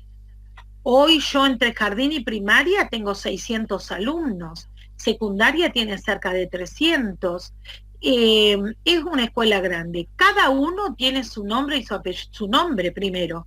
Yo, por ejemplo, a veces no me acuerdo los apellidos de los alumnos. Y porque para mí es un nombre, no es, no sé, no es Jiménez, no es Funes, no es Dionisio. Es Gabriela, es Miriam, es Marcos. Entonces, y vos vas conociendo cada una de las familias. Es verdad que los que más conocés son aquellos sujetos de la educación más vulnerados. que tienen una subjetividad más vulnerada. Es verdad, en eso conocés muchísimo más e intervenís muchísimo más, pero conocés a todos. Entonces, conoces la familia, dónde vive, cómo se relacionan, qué otros primos o qué familiares tienen en la escuela, vas buscando qué otros vecinos tienen, es decir, vas conociendo el contexto, conoces todo. Entonces uno puede trabajar con esos niños. ¿Lleva tiempo? Sí, lleva mucho más tiempo, lleva mucho más ponerle el cuerpo, diría la psicóloga de mi escuela, a cada una de las situaciones. Pero es como nosotros como sujetos de la educación, como sujetos docentes, nos sentimos tranquilos trabajando, porque trabajamos para los chicos y ayudamos a esos chicos a que tengan mejores posibilidades el día de mañana. Entonces yo creo que estas cuestiones, si bien uno no llega a conocer la totalidad de las situaciones, primero, uno como docente, y eso me lo puede decir Agostina, porque yo tengo una amiga que trabaja en la López Jordán, que es profesora de lengua, que se sabía cada una de las situaciones de cada uno de sus alumnos, y trabajaba en 4 escuelas como profesora de La profe de la tarde. Norma Craco. Ah, sí, la conozco, pero ella, nunca nos dio clases.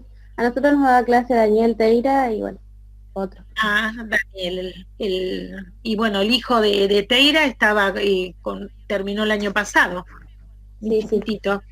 ¿Qué les iba a decir? Terminó ahí el profesor de lengua. Bueno, yo me acuerdo, Norma te sabía cada una de las situaciones y se preocupaba, y es nivel secundario, y tenía un montón de alumnos, un montón de individualidades, de subjetividades que acompañar, y si uno logra la confianza de los alumnos, nunca dejar de marcar el clivaje, porque nosotros tenemos un clivaje docente-alumno, ¿sí? Cada uno desde su rol, pero si logra la confianza, puede acompañar muy bien a cada uno de esos sujetos.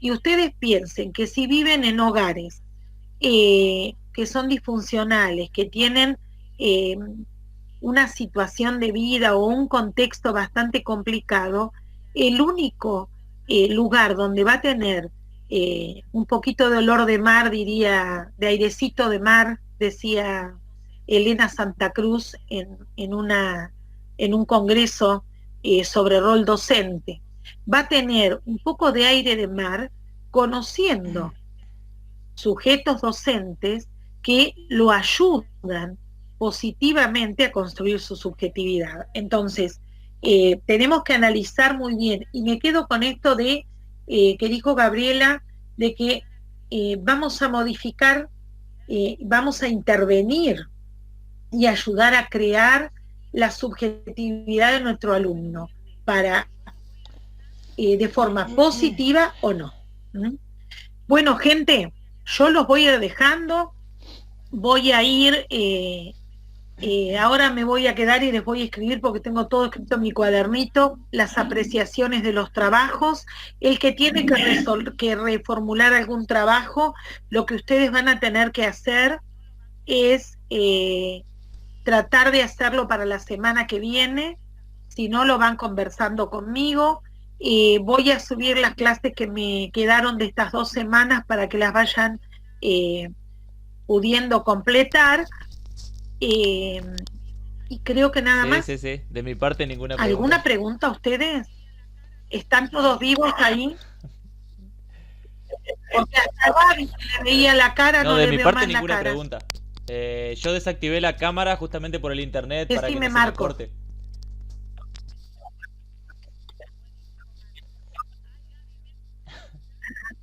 Buenísimo, Marcos. Ay, Gaby, te veo. Sí, pasa que corté la cámara porque anda mi hijo correteando por acá, va bien, se me sube encima, así, por eso corté la cámara. No importa, deja la cámara si no me molesta. Es una cosa rara dar clase a fotitos.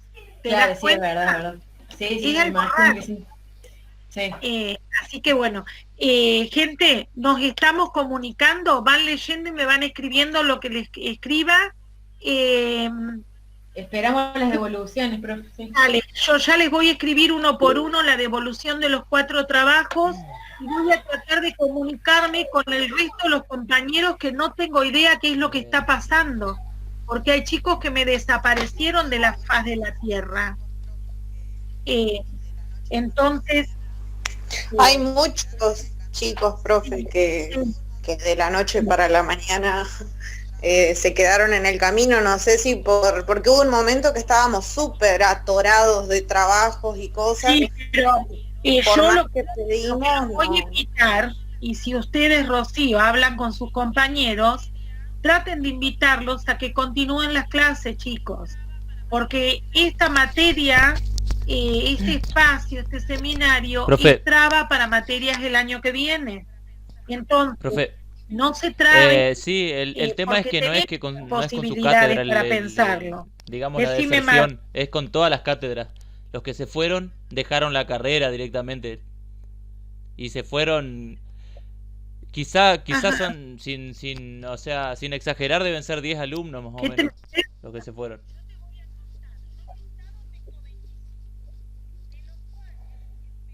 Yo te voy a contar, yo en listado tengo 25, de los cuales empecé con 17. Sí. De los 17, hoy sí. Tengo 9 que me van entregando trabajos, que son los que aparentemente tengo acá.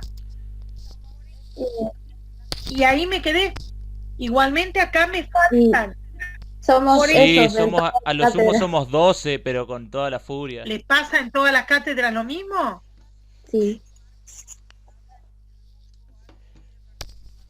Sí, o por ahí pasa también que Marcos habla en el grupo algo y pide participación de todos y somos siempre los mismos lo que opinamos y eso, y por eso se deduce que, porque tampoco es que salen de los grupos y los hablas y no contestan, entonces no sé.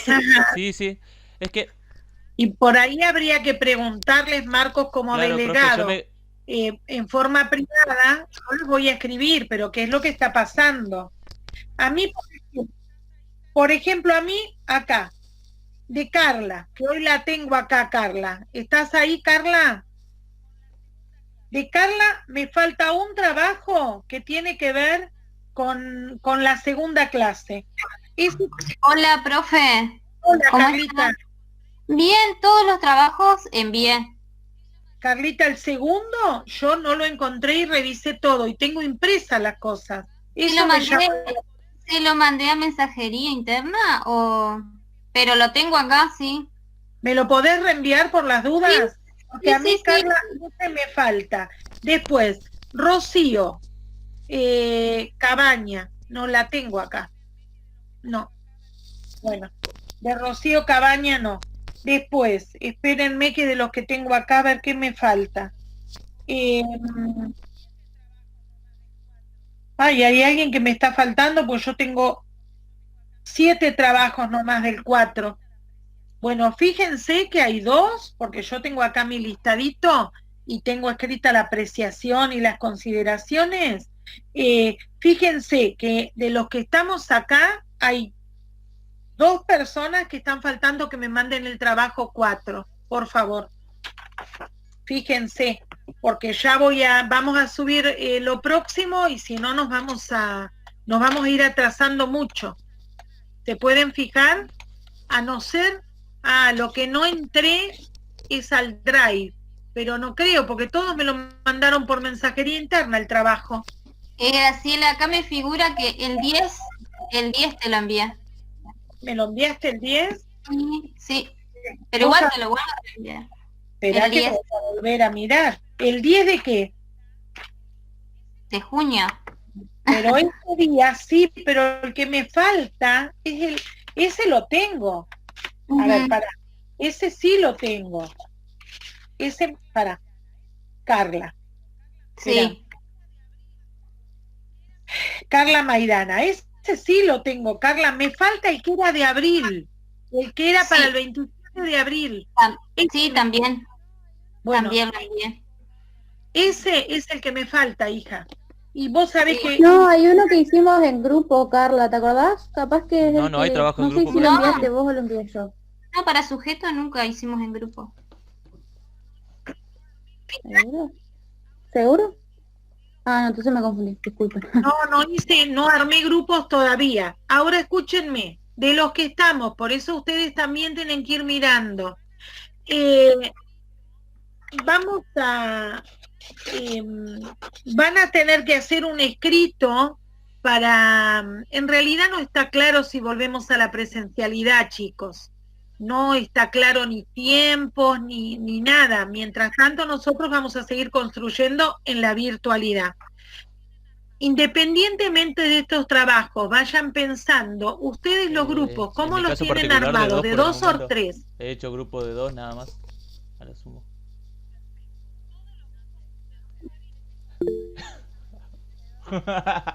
Perfecto. Todos los grupos... No sé, depende cómo te seguís portando. De 2.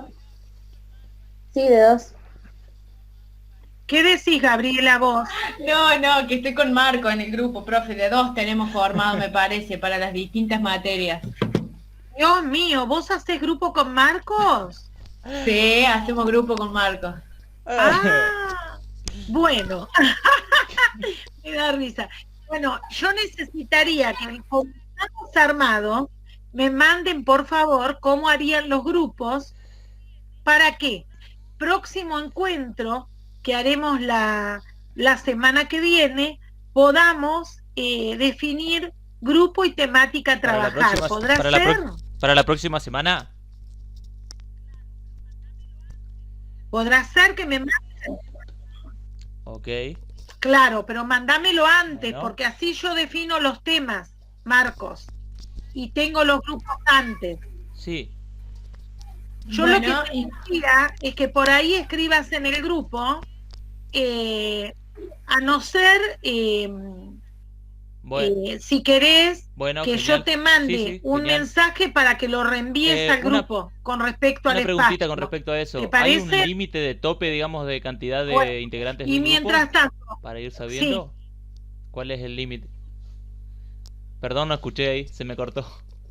sí, y Ah, el máximo perfecto. el máximo es 3. Ah, ok. Puede ser individual o grupos de 2 o 3 personas. ¿Se entiende?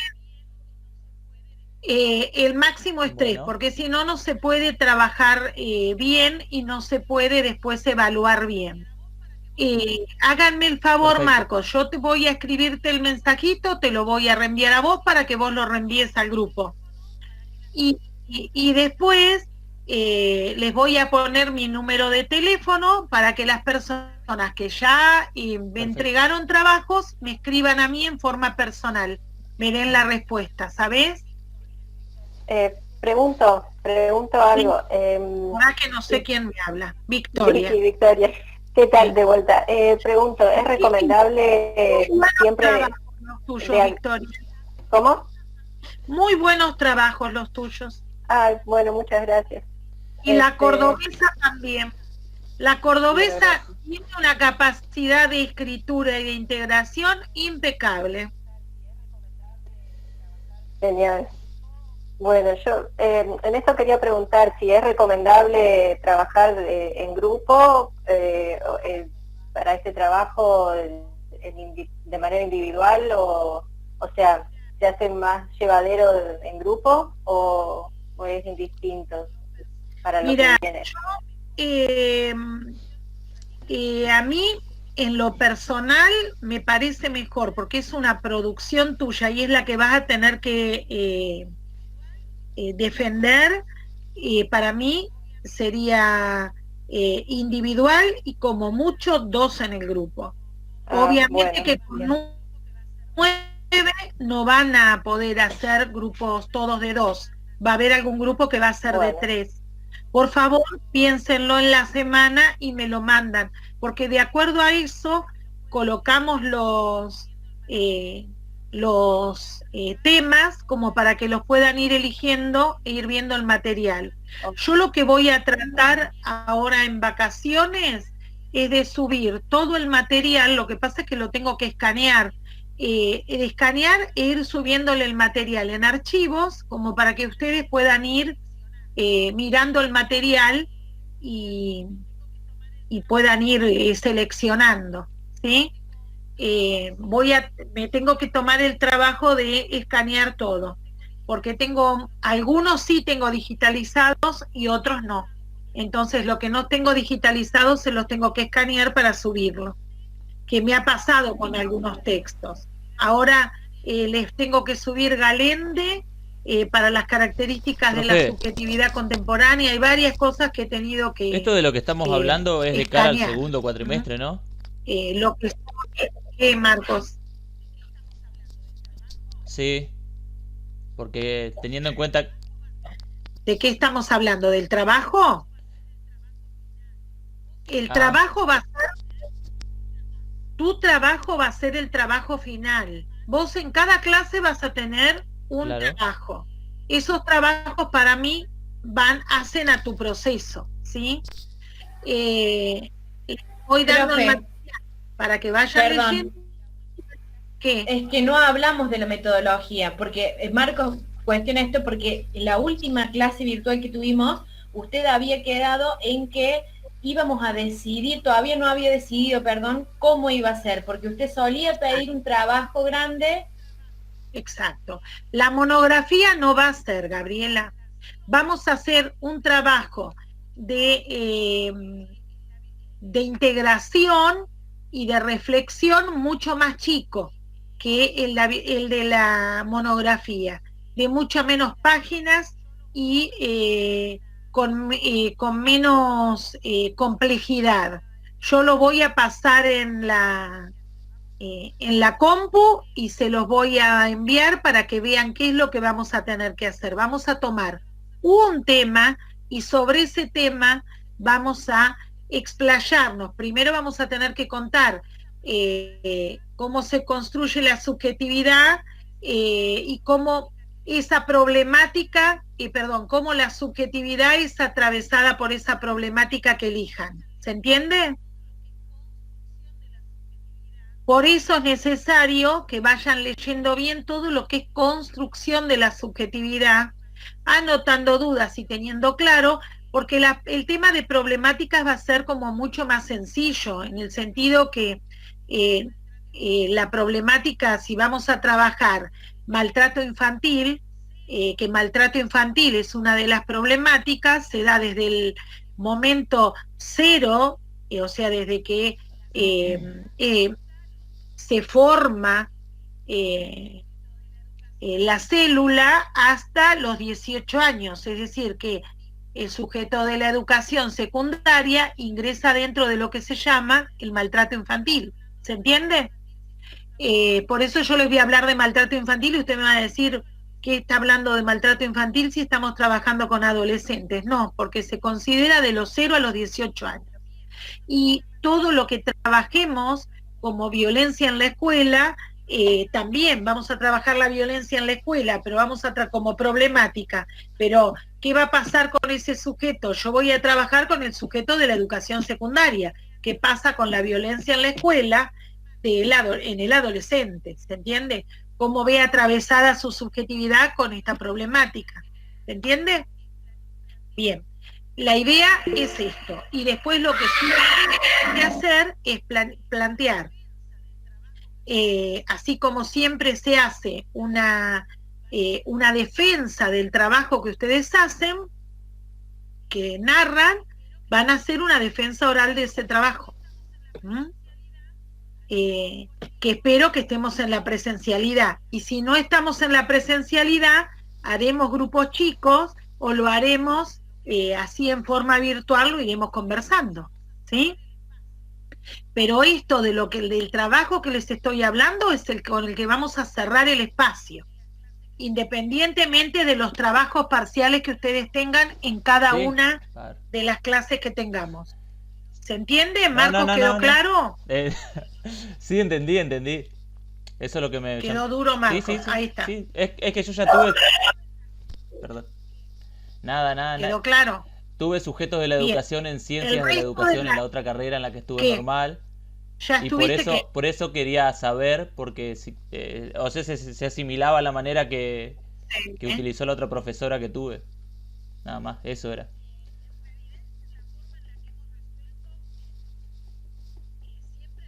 En realidad esa es la forma en la que hemos resuelto siempre en la virtualidad, lo hacemos como lo hiciste en sujeto de la educación, en ciencias de la educación. Claro. Pero ahora vamos a hacer un Lógico. trabajo mucho más pequeño.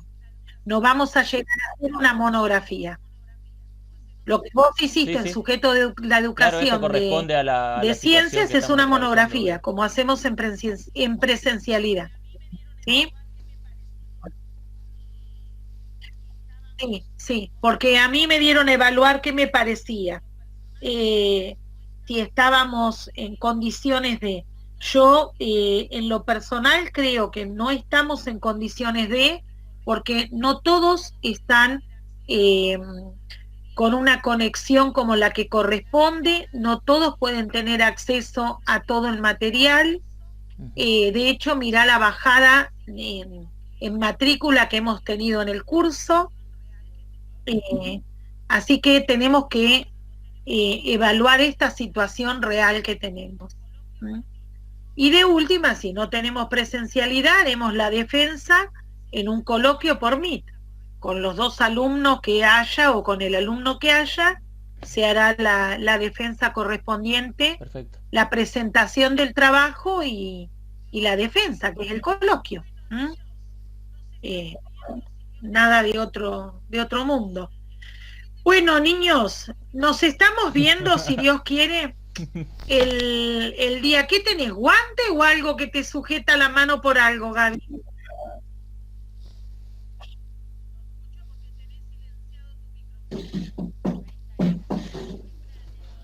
No escucho porque tenés silenciado tu micrófono.